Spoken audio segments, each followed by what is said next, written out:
Hello there. We're going to look today at the use of any, some and no. And of course you can add the words body, one, where or thing together to make anybody, anyone, somewhere, nothing, etc. The difference between anybody and anyone is that there is no difference. So anyone and anybody both refer to people. Okay, so let's go into the general rules. So these are the rules that you can normally expect to use. As you've probably noticed in English, there are some exceptions. We'll look at those later. But generally speaking, we use some in affirmative sentences. So for example, somebody is at the door.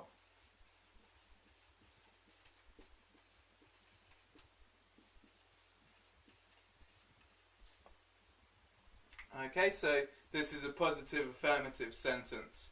It's very common to hear people saying things like, anybody is at the door, but that doesn't really sound right to the English ear. So when we use affirmative sentences, we use some.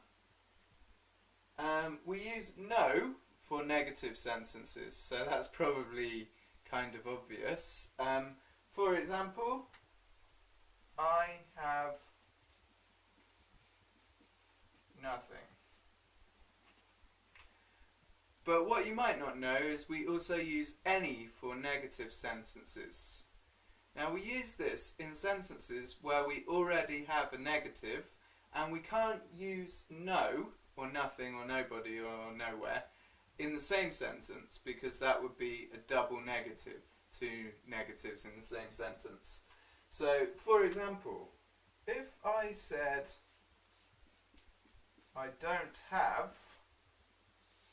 we have a negative here with the word don't.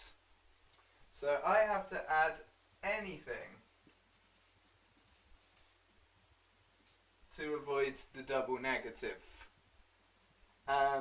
Let's give you another example just to make it very clear.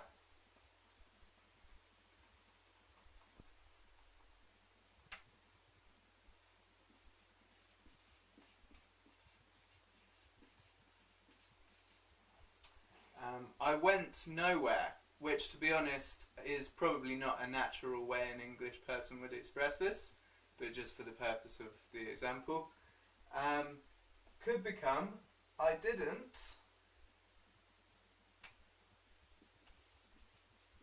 so didn't is the negative, go, and then we use anywhere because we can't use two negatives. So I'm very used to hearing students make the mistake, I didn't go nowhere, or I didn't do nothing, or I didn't see no one.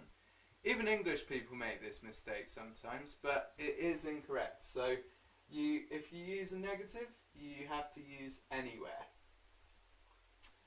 Okay, and then we use any for questions. So, for example, do you have any money?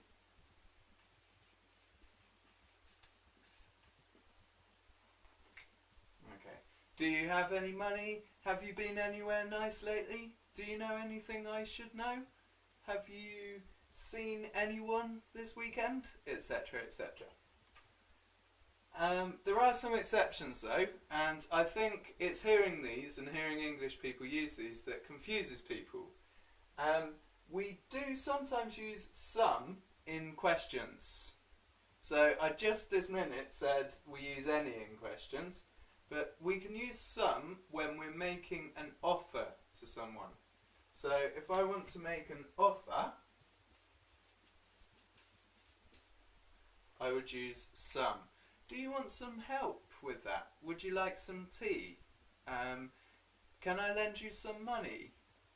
Can I do something to help? Can I introduce you to someone I know?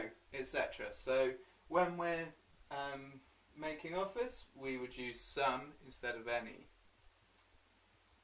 And we also use anything in affirmative affirmative sentences when there are lots of possibilities and all of the possibilities are good.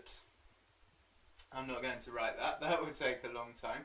So for example, if I say to you, you can have anything in the shop, for example.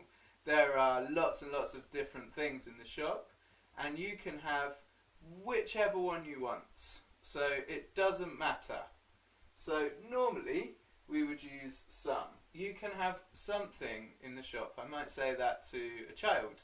Oh, buy something. It's up to you which thing. One thing. But if I say you can have anything, I'm saying that of all the options in the shop, they're all good and you can have all of them. Okay, that's about everything I have for you on this. I hope it was useful for you. If it was, give me a like and share this video with